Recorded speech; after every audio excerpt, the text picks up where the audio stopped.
के छनिहा हमर सोर हो सिंगार। सुनो नितेश अपू चढ़ल सब छोड़ाइए देव बोखार।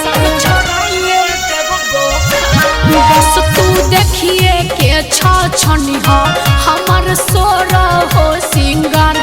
सुनो नितेश अपू चढ़ल सब छोड़ाइए देव बोखार।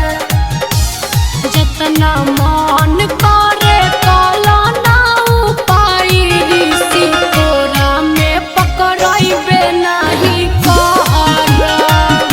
तो चटकन मारल तोहर सेज बुझाई जब हम संघावा सुतइबे नहीं कहरा। बात ऐसन बात ना तू गइला खिसियाई हो। झट से गलिया पा देला चटकन चलाई हो। उठल लहर के बुतइबे नहीं करब। तो चटकन मारल तोहर सेज बुझाई जब हम संघावा सुतइबे नहीं करब। तो चटकन मारल तोहर सेज बुझाई